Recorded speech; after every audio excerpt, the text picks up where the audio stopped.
Ethan Parker stood in front of the old house, the wind blowing through the tall grass around him. The house was quiet, gray, and forgotten by time. Its windows were cracked, and the wooden door creaked when he pushed it open. He had bought it cheaply, hoping to start a new life away from the city.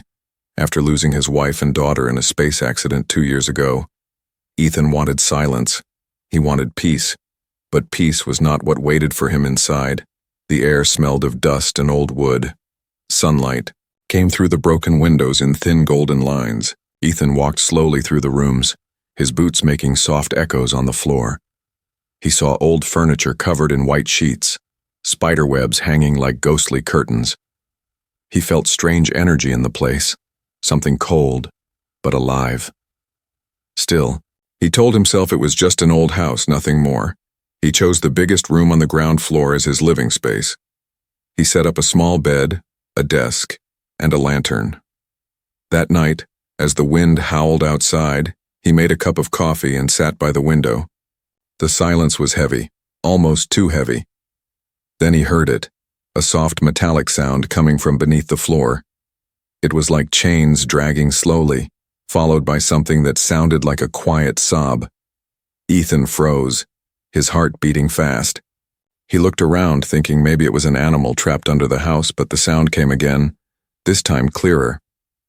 It was a voice, weak and broken. He couldn't understand the words, but it was definitely someone whispering. He grabbed his flashlight and knelt down. The floorboards were old and uneven, one of them slightly loose. He pushed on it and the board lifted with a dry crack. Cold air rose from the gap, carrying a strange metallic smell. He aimed the light down and saw darkness, deep and cold. Then a faint blue glow flickered from below. His breath caught. There was something under the floor, something alive. Ethan fetched a crowbar from his bag and pried open more of the boards.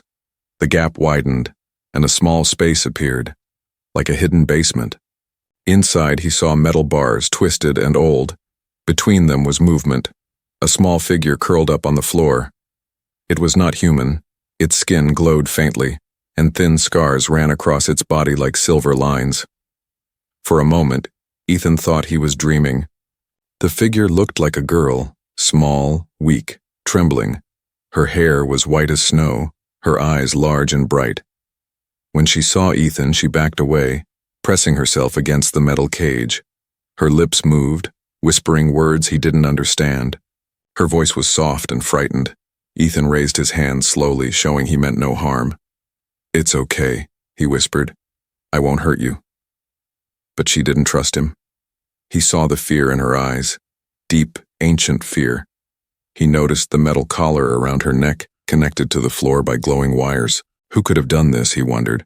What kind of person would cage a living being like this? He looked around the hole, searching for a way down. There was a small ladder made of rusted metal leading into the dark.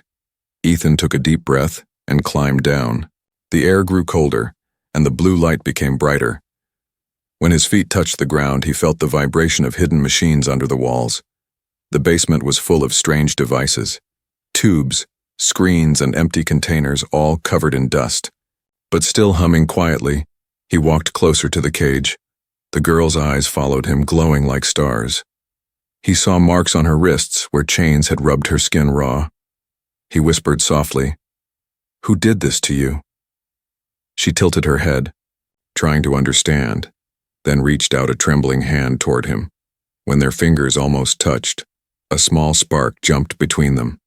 Ethan felt warmth. Not painful, but powerful, like life itself. Then suddenly a voice filled the basement. Robotic and cold, containment integrity compromised, it said. Ethan looked around, confused. The machines around the walls started to light up one by one. Red warning symbols appeared on the old screens. The girl screamed softly, covering her face. As if she knew what was coming, Ethan panicked. He grabbed the cage door and pulled, but it wouldn't move. He shouted, "Hold on, I'll get you out." He searched the tables for something to break the lock, found an old metal pipe and struck the bars. The sound echoed through the basement like thunder. Finally, one of the chains broke loose and the glow from her collar dimmed slightly. The girl looked at him in shock, tears in her eyes. She whispered one word. It sounded like, "Thank you," but not quite. Then the robotic voice returned, louder this time. "Containment breach detected, activating security protocol." Ethan looked up and saw small lights moving in the dark corners. Red eyes. He realized they were drones, old but still active, rising from their hidden slots in the walls. He had only seconds to decide. He reached out his hand toward the girl and shouted, "Come on, we need to go." But she hesitated, afraid. The drones began to hum, charging up their weapons. Ethan covered her with his body as a bright flash filled the basement. The sound of energy beams echoed through the air. Smoke rose, and the machines screamed. When the light faded, Ethan was still there. Hurt, but alive.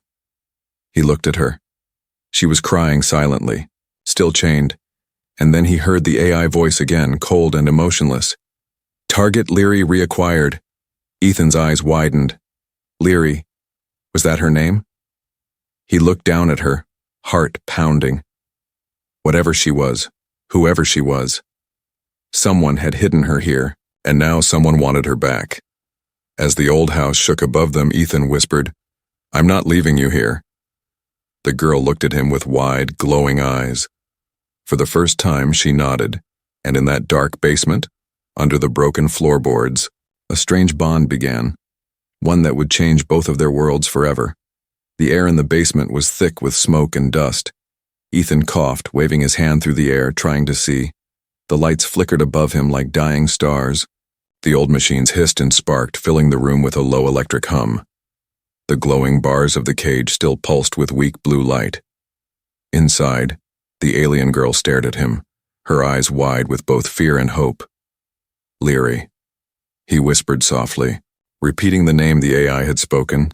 She flinched when he said it, then looked at him again slowly, like she recognized it. Ethan crouched beside the cage, ignoring the pain in his arm. "I'll get you out," he said, though he wasn't sure if she understood. Her thin hands gripped the bars, trembling. Her skin was pale, almost translucent, and faint lines of light ran under it like tiny rivers. The AI voice echoed again through hidden speakers. "Containment breach confirmed. Initiating lockdown." Metal panels began to slide across the ceiling and walls, sealing exits one by one. Ethan's heart raced. He scanned the room quickly, looking for a control panel. There was an old console near the far wall, half buried under dust and broken tools. He ran to it, typing at random keys, hoping something would work. The screen flickered alive with a deep red glow. Lines of alien code scrolled across it. Then an image appeared. A human face, an older man in a lab coat. The message was old, but still active.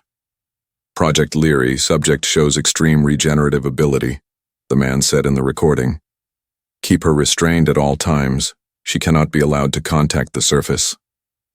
Ethan's stomach twisted. He looked back at the girl.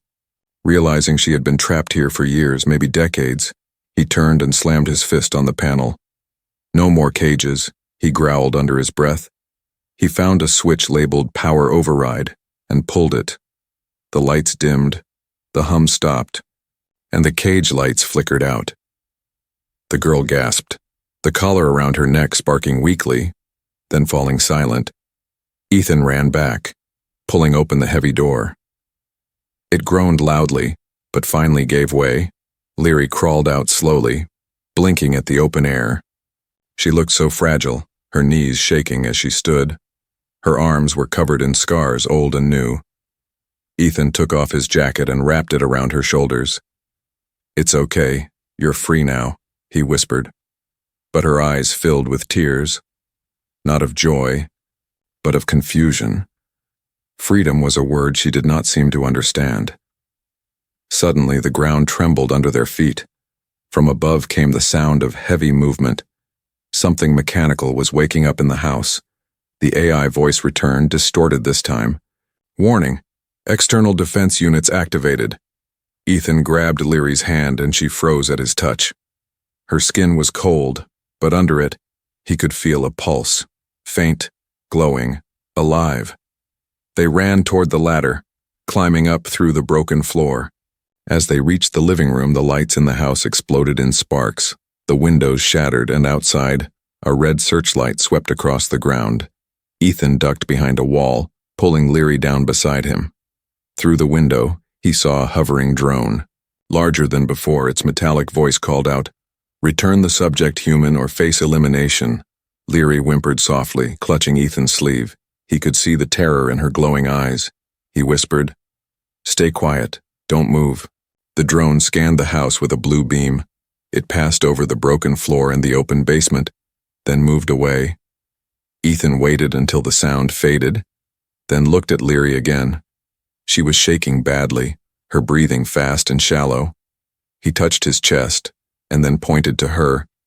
"Ethan," he said slowly. She stared, confused. He pointed to himself again. "Ethan," then pointed to her, waiting.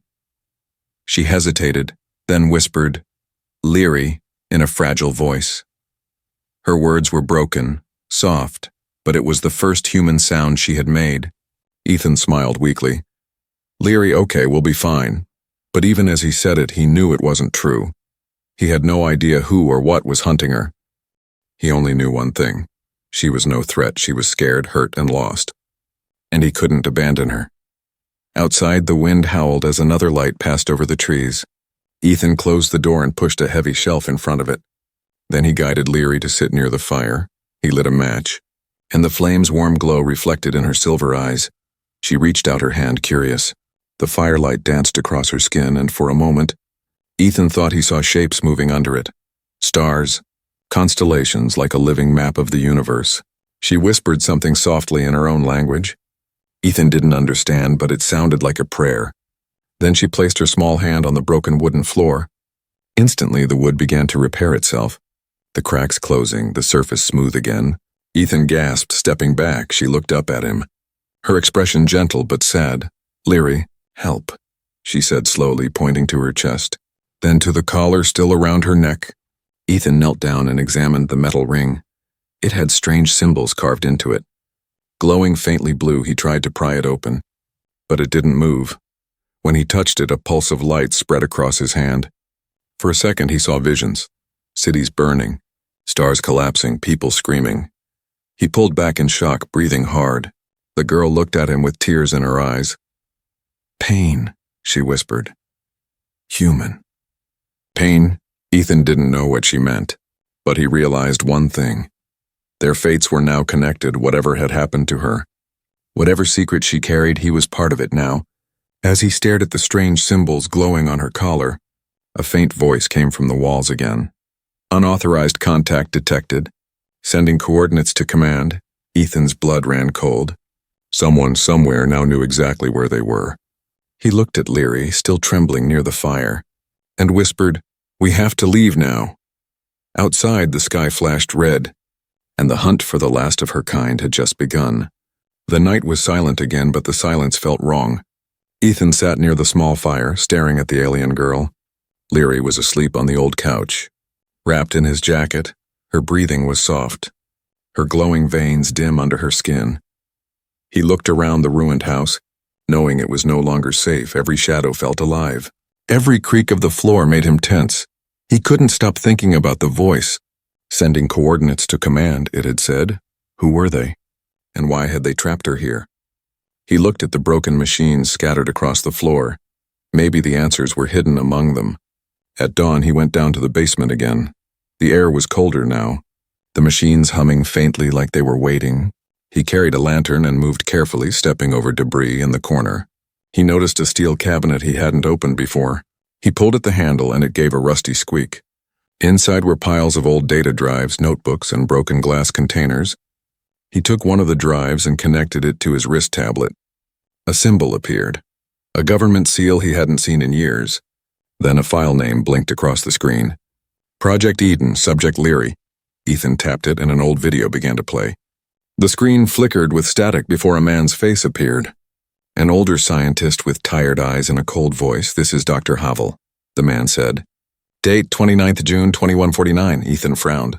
"That was over 30 years ago," the scientist continued. "The experiment continues to show extraordinary results. Subject Leary displays bioenergy beyond human comprehension. She can heal, grow, even bring life to dead matter. He paused, looking off screen, but she refuses to communicate. She cries. She calls for her mother. We can't allow emotional attachment. We must keep her contained. Ethan's jaw tightened. He felt sick hearing the man's voice. He looked at Leary's name on the screen. She wasn't a weapon, she was just a child. The video changed to another clip. It showed Leary much younger, sitting in the same cage, her skin brighter. She was reaching towards someone, a woman, standing beside the scientist. The woman turned slightly, and Ethan's heart stopped. It was Mira, his wife. Her voice came through the recording, soft and full of guilt. She's not dangerous, doctor. She's scared. The man beside her snapped. She's a threat to humanity, Mira. Don't forget that. But Mira shook her head. She's just trying to survive. Just like us. Ethan froze, his hand trembling. His wife had worked here in this same house. She had seen Leary, cared for her. He scrubbed through the video timeline, finding another entry. Mira was alone this time, her face pale, whispering to the camera. If anyone finds this message, listen carefully, she said. They will come for her. They will destroy her to hide their crimes. I couldn't save her. But maybe you can. Ethan's throat tightened. He touched the screen gently, his heart breaking. His wife had known. She had tried to protect Leary. Maybe she had even died because of it. He heard movement behind him. Leary was standing at the top of the stairs. Watching him, she tilted her head, as if recognizing the voice from the video. Ethan turned the screen so she could see. When Mira's face appeared again, Leary's eyes filled with tears. She touched the screen gently, whispering something in her language. The blue veins under her skin glowed brighter. Ethan didn't understand her words, but he felt the emotion, pain, memory, loss. She looked at him with wet eyes and whispered, "She helped me." Ethan nodded slowly. Yes, she tried. The house suddenly groaned as if something massive had landed nearby. The floor trembled, dust falling from the ceiling. Ethan grabbed Leary's arm. "They found us," he said, his voice low but firm. He turned off the tablet and ran toward the stairs. Outside, through the broken window, he saw lights moving through the forest, red search beams cutting through the fog. Dozens of drones, and behind them something larger, something walking on metal legs. Leary clutched Ethan's arm tightly. Her breathing quickened, her eyes glowing again. Ethan could see energy building inside her. "No," he said. "Don't. They'll track the signal." She shook her head, tears rolling down her face. She pointed to the old desk near the door. On it, Ethan saw a glowing cube, pulsing faintly. It wasn't there before. Maybe Leary's power had awakened it.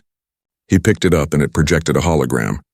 Mira's face appeared again, this time in color. "Ethan," she said softly, "if you're seeing this, it means she's alive." He froze completely. "I couldn't save her," she continued.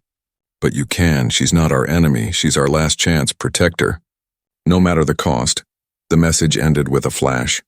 Leaving only silence, Ethan looked at Leary. His eyes filled with confusion and love. His wife had known everything. She had trusted him even after death. He took a deep breath. "We're getting out of here," he said firmly. Leary nodded, her small hand gripping his tightly. Outside, the sound of engines grew louder, shaking the walls. The house that once held secrets was now a beacon for death. Ethan grabbed a backpack, threw in the tablet and the cube, then looked one last time at the basement door. He whispered, "Thank you." "Mira." The lights from outside grew brighter. He turned to Leary. "Run when I say understand?" She nodded, her eyes glowing faintly in the dark. The door burst open with a crash, filling the room with smoke and red light. Ethan shouted, "Now!" And they ran into the night together behind them. The old house burned like a dying star, and the message from the past echoed in Ethan's mind. Protect her. She's hope. Cold air rushed into the burning house as Ethan and Leary burst through the broken door. The forest ahead was dark, wet, and alive with sound. Behind them, the roof of the house collapsed, sending a wave of smoke into the sky. Red searchlights cut through the trees like angry eyes. Scanning every shadow, the hum of drones echoed through the night, followed by the heavy steps of a metal walker. "Keep moving," Ethan whispered, holding Leary's hand tightly. Her skin was cold, but he could feel energy pulsing faintly beneath it. Every step they took crunched the wet leaves beneath their feet. Leary glanced back, fear glowing in her silver eyes. Ethan squeezed her hand. "Don't look back," he said softly. "We just keep going." They ran deeper into the forest, branches scratching at their clothes. The night was filled with mechanical noises like metal grinding against metal. Ethan could see small red lights weaving through the trees, drones scanning, searching. One beam passed close, almost touching them. Ethan pulled Leary behind a fallen log.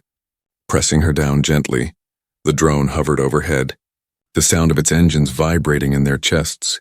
It scanned for heat, for movement, for breath. Leary held her breath, her glowing veins dimming. Ethan could feel his heartbeat pounding in his ears. The drone paused, then moved away, disappearing into the fog. Only then did he exhale. Leary looked at him, whispering a single shaky word. "Safe." Ethan smiled weakly. "For now," he said. They walked until the forest grew quiet again in the distance. The first light of dawn began to touch the horizon. Ethan led her to an old wooden shed. Half covered by vines, he pushed the door open, and they stepped inside. The smell of damp earth and oil filled the air. Inside were old tools, a rusted generator, and dusty shelves of forgotten supplies. Ethan lit a small lantern, the warm glow filling the small space. Leary sat down on the floor, her face pale. Her collar still flickered faintly and her breathing was shallow. He knelt beside her. "You're hurt," he said, noticing the blood on her wrist. When he reached for her arm, she shook her head. But then something strange happened. Her skin began to glow softly, and the wound closed before his eyes. The blood vanished, the skin smooth again. Ethan stared in disbelief. "You can heal yourself," he whispered. Leary looked away, sadness filling her eyes. She touched his hand gently and whispered, "Pain. Still here." He realized she wasn't talking about her body, but her heart. She had suffered for so long that her scars were not just physical. He placed a hand over hers.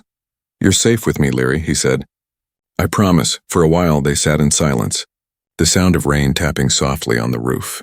Then Ethan opened his backpack and pulled out the glowing cube his wife had left behind. It pulsed faintly in his palm.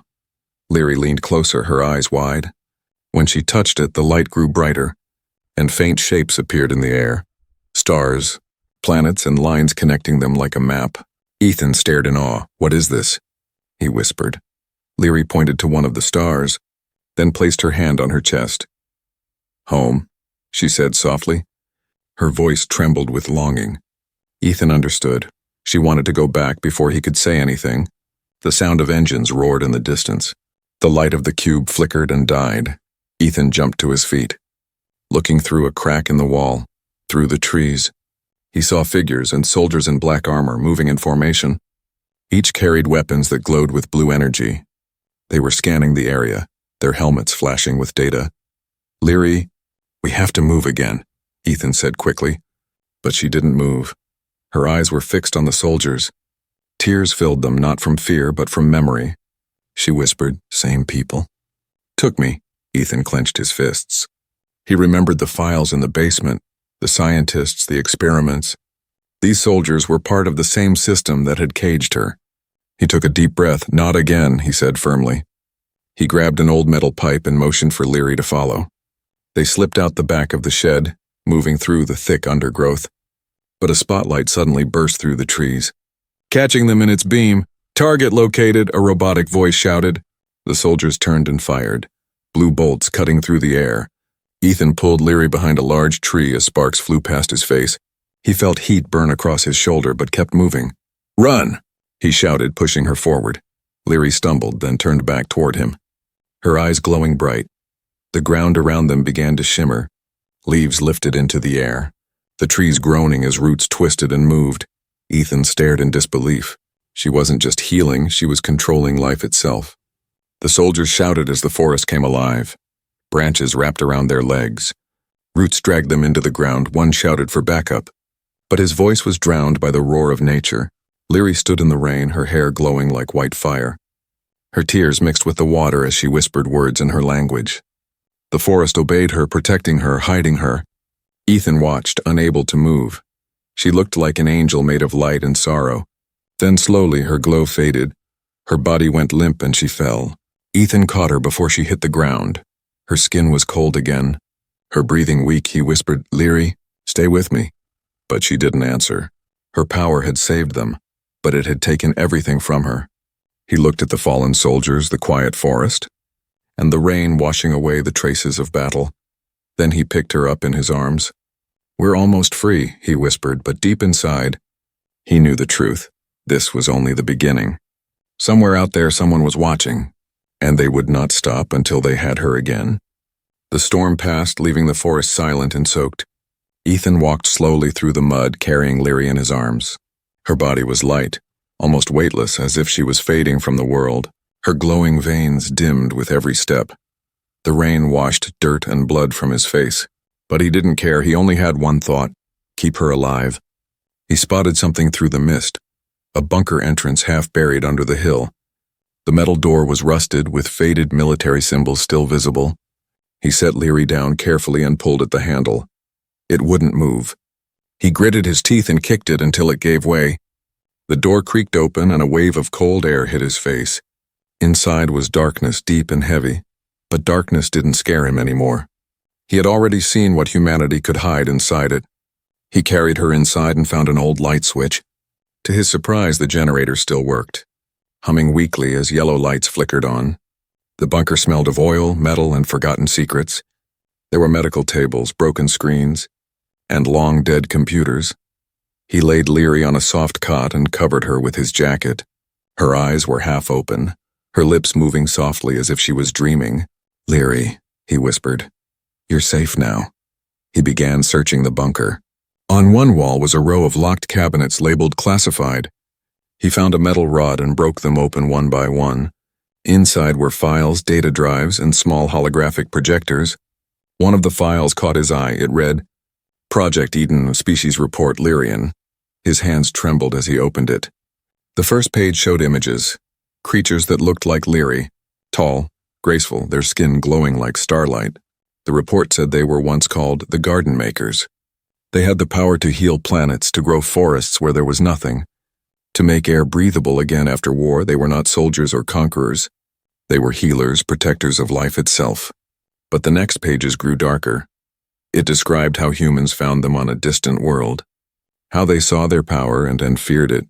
The report said the government believed the Lyrians could control human DNA, that their energy could reshape entire ecosystems. They became targets, captured, studied, and broken, until only one was left, Leary. Ethan felt his throat tighten. He looked over at her. This fragile being, this child who healed instead of harmed, and humanity had caged her like a monster, he whispered. "We were supposed to be better than this." He played one of the holographic logs. The face of a scientist appeared. Dr. Havel again. "The Lyrian subject continues to resist testing," the man said coldly. "She refuses to harm even in defense. Her connection to nature makes her unpredictable. Recommendation: terminate and preserve genetic data." Ethan clenched his fists. He could almost hear his wife's voice saying, "Protect her." He understood now why she had disobeyed her orders. Why she had hidden Leary under their house. She had chosen compassion over command, and died for it. Leary stirred softly on the cot. Ethan rushed to her side. Her eyes opened halfway, faintly glowing. "Ethan," she whispered, struggling to speak. He leaned closer. "I'm here. I'm not leaving you." She looked around, weak and afraid. Then she saw the hologram still playing. The image of Dr. Havel froze her in terror. She covered her ears and began to cry softly. "Stop. Stop the voice," she pleaded. Ethan turned it off immediately. "It's gone," he said. "You're safe, I promise." She looked up at him with trembling lips. "Humans hurt," she said slowly. Ethan's chest tightened. "I know," he whispered, "but not all humans are the same." She looked confused. "Why, Cage?" He had no answer, only shame. He sat beside her, staring at the metal floor. "We feared what we didn't understand," he said quietly. "We always do." Leary reached out and touched his chest where his heart was. Her fingers glowed faintly. "Heart. Still light," she whispered. "Different." Ethan blinked, not understanding. She smiled weakly. "Your heart remembers," before he could ask what she meant. The lights in the bunker flickered. A low hum filled the air, followed by static voices from the speakers. "Signal located," a mechanical tone announced. Ethan jumped to his feet. No, not again. He ran to the control panel, trying to shut down the power, but the signal was already active, flashing red across the screens. Leary sat up slowly, watching him with calm eyes. "Ethan," she said softly, "they come again." Her voice had no fear, only sadness. He turned to her, desperate. "We can still run, we can find a ship, I'll take you to your home." But she shook her head. "Too late," she said. "They not stop until I gone." He grabbed her shoulders. "I'm not letting them take you." Leary smiled faintly, a tear slipping down her cheek. "You try save me," she said softly. "But maybe I save you." The ground trembled as the sound of engines grew closer. Dust fell from the ceiling, and alarm screamed. Ethan's mind raced. He looked at the files again, then at the glowing cube from Mira. Her voice echoed in his head, "Protect her. She's hope." He realized then what hope truly meant, not just for Leary, but for humanity itself. Maybe she wasn't here to destroy the world. Maybe she was here to heal it. He turned to her, voice shaking. "Then we fight together." Leary nodded slowly, her eyes glowing brighter. Her fear was gone. Replaced by calm determination, she looked toward the ceiling. Where the first light of approaching ships shone through cracks in the roof, she whispered, "No more cages." And the air around her began to glow like the dawn of a new world. The ground trembled beneath the bunker, shaking loose dust and fragments from the ceiling. Ethan looked up as a deep rumble echoed above them. Outside, engines roared like thunder. They were surrounded. He could hear voices through the radio static, sharp, cold, and metallic. "Target located, all units move in." Leary stood near the broken door, her white hair glowing faintly in the dim light. Her eyes reflected fear, but also something stronger. Acceptance. Ethan ran to her, gripping her shoulders. "We can still make it out," he said, his voice steady even though his hands were shaking. "There's an old launch site west of here if we reach it. We can get you off-world." Leary blinked, her glowing eyes soft. "You come too?" Ethan shook his head. "I'll try," he said, though deep down he already knew the truth. He packed the last of their supplies, the cube from Mira, the data drives, a few weapons from the bunker walls. Then he turned off the generator, leaving only the faint glow from Leary's skin to light the way. "Stay close," he whispered, together. They climbed the emergency ladder and pushed open the exit hatch. Cold wind rushed in, carrying the smell of rain and smoke. The forest above was burning, flames licking through the trees as drones searched from the sky. Ethan pulled Leary through the smoke, keeping low as bright searchlights cut across the night. They moved between the shadows, the forest alive with fire and chaos. Every few seconds, explosions echoed in the distance. Leary stumbled, her energy fading, but Ethan caught her before she fell. "You're okay," he said gently. "Just a little more." She nodded weakly, her glowing veins pulsing faintly like dying starlight. Through the haze, Ethan spotted the edge of the forest, a wide plain, and beyond it, a ruined spaceport. Tall structures stood like skeletons of a forgotten world. The launch pad was cracked but still visible. That was their only chance. He turned to Leary. "We can make it if we run." She looked at him, her eyes uncertain, but she nodded again. They sprinted across the clearing, their feet pounding the wet ground. But the drone saw them. A bright light swept over them, and a voice boomed, "Do not move, surrender the subject." Ethan didn't stop. He fired his stolen rifle at the nearest drone, the blast cutting through the smoke. Metal shards fell from the sky, but 3 more drones replaced it instantly. Beams of energy tore through the air, lighting the night like lightning. Ethan pushed Leary behind a rock as explosions shook the ground. His heart pounded like a drum. He was outnumbered, outgunned, and running out of time. Then Leary stood, her small hands glowing bright.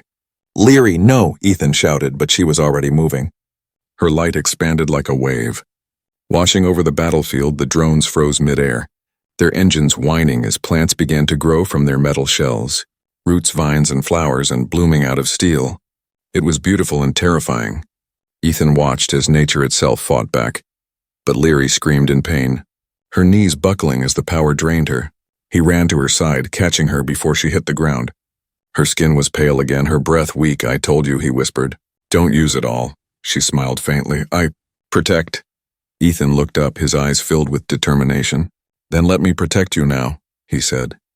He carried her through the broken gates of the spaceport. The launch pad loomed ahead, half buried in rubble. There was an old shuttle still resting there, its hull scarred but intact. He laid Leary down near the ramp and ran inside. The control panels were ancient, covered in dust. He flipped the switches, praying something would still work. The engines hummed faintly, sputtering with weak light. "It's enough," he muttered, "just enough." Outside, the thunder of footsteps drew closer. Through the shattered glass, he saw soldiers marching in formation. They moved like shadows, their armor reflecting the flames behind them. At their center stood a tall man in black. Commander Vale. His voice came through a speaker. Cold and sharp. "Ethan Parker," he said. "You're harboring a biological weapon. Hand her over." Ethan stepped out of the shuttle, rifle in hand. "She's not a weapon," he shouted. "She's alive." The commander's voice didn't change. "She's a threat to every human on this planet." Ethan shook his head. "The only threat I see is the one holding the gun." The soldiers raised their weapons. The commander gave a signal. A wall of blue light erupted as they fired. Ethan dove behind a piece of metal. Returning fire desperately, the sound was deafening, the air thick with smoke and sparks. One shot grazed his arm, another burned his side. He winced but kept shooting. Anything to buy Leary a few more seconds. Then he heard her voice, soft but clear. "Ethan." He turned. She was standing at the top of the ramp, her glow stronger again. "Go," she said. "You live." He shook his head. "I'm not leaving you." Her eyes filled with tears. "You already saved me, now I save you." Before he could stop her, she raised her hands. The air exploded with light. Brighter than the sun, everything stopped. Bullets. Drones, even time itself. Ethan felt his body freeze, but his mind stayed awake. He saw her smiling at him through the light, whispering words he couldn't hear. Then darkness when he opened his eyes. The soldiers were gone, the sky was quiet. The ship was humming softly, ready to launch. Leary was lying on the floor, her body still, her glow fading away. Ethan crawled to her, his heart breaking. "Leary, please," he whispered, "don't go." She opened her eyes one last time. "Home," she whispered, "you, good human." And then her light faded completely. Ethan sat there in silence, the engines roaring behind him. He lifted her gently and placed her in the pilot seat. Tears rolled down his face as he whispered, "You'll go home now, Leary." He pressed the launch button. The ship's thrusters ignited, lifting it slowly into the stormy sky. He watched it rise higher and higher until it disappeared into the clouds. The wind blew across his face, warm and gentle, and for the first time in years, the world felt alive again. The morning after the storm was silent. The sky hung low and gray, and the world smelled of rain and ash. Ethan Parker stood alone near the burned ruins of the spaceport. The ground was still warm beneath his boots, the air heavy with smoke. The ship was gone, only a thin trail of light cutting across the clouds where it had vanished. He watched it fade into the endless sky, his heart heavy but strangely calm. For the first time in years, the wind felt different. It carried warmth instead of sorrow. He took a deep breath, closing his eyes. The pain was still there, sharp, deep and real, but under it was peace. He whispered her name softly. "Leary." The sound of it lingered in the air, almost musical. He turned to the forest behind him, expecting it to be dead from the fire, but what he saw made his breath catch. New life was growing everywhere. Tiny green shoots sprouted from the ashes, glowing faintly in the mist. Trees that had burned hours ago now stood alive again, their leaves trembling with dew. The air shimmered with strange golden dust, floating gently like snow. He took a step forward and knelt, touching the soil. It was warm, soft, full of life. Where his fingers touched, flowers began to bloom, bright blue, glowing softly like her eyes. He whispered, "You did this, didn't you?" Somewhere far above, the clouds broke open and sunlight streamed through. It was not ordinary sunlight. It carried color, energy, life. He looked up, tears blurring his vision. In the sky, high above the broken world, a faint shimmer appeared, a glowing shape like wings made of light. For a second, he thought it was his imagination. Then he heard it, a soft hum, like the sound of her voice. "Ethan." It was faint, distant, but real. He smiled through the tears, whispering, "You made it home." He walked through the forest that day, and every step revealed more miracles. Dead rivers ran clear again. The soil glowed with new energy. The machines left behind by the soldiers had stopped moving. Covered in vines and flowers, even the air felt lighter, cleaner. Everywhere he looked, life was returning. It was as if the planet itself had taken a breath after a long sleep. Ethan reached the old house by nightfall, or what was left of it. Only the stone foundation remained, surrounded by tall grass and blue flowers. He stood where the basement had been, where he first found her. He could almost hear the echo of that metallic whisper, the trembling breath, the frightened eyes under the floor. But now there was no fear, only memory. He sat down, resting his hands on the ground. "You were never a monster," he said softly. "You were hope, and we just didn't see it." As the stars appeared above him, one of them flickered brighter than the rest. It pulsed in rhythm, gentle, alive. He knew it was her, Leary, watching from somewhere far beyond human reach. He smiled faintly, whispering, "You found your home?"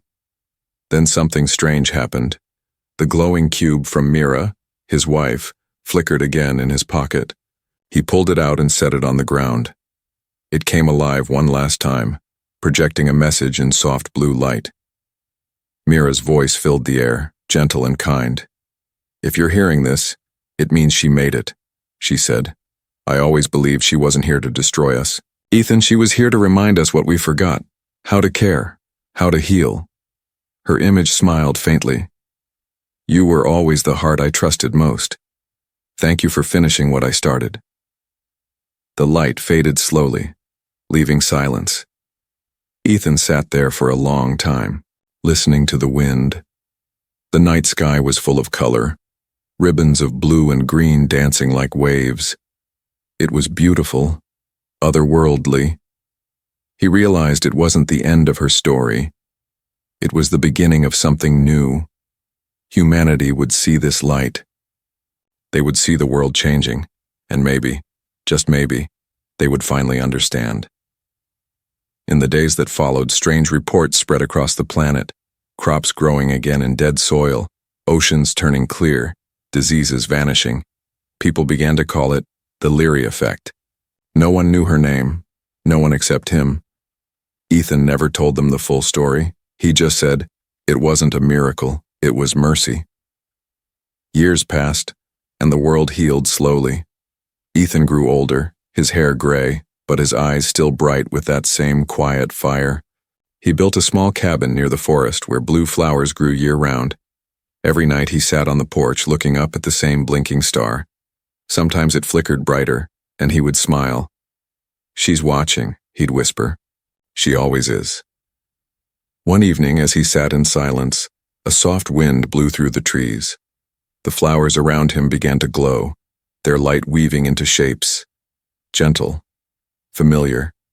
A faint figure appeared in front of him, glowing softly. It was her, Leary, smiling, her eyes full of peace. She placed a hand over her heart, then over his. Her voice echoed gently, "Home." Then she faded into the wind, leaving behind a trail of light that rose into the sky. Ethan closed his eyes and smiled. For the first time in his life, he felt whole. He whispered her name once more, and somewhere among the stars, the light pulsed in answer. Humanity had learned to fear the unknown, but it was the unknown that saved them. And as long as one human heart remembered kindness, the universe would never forget.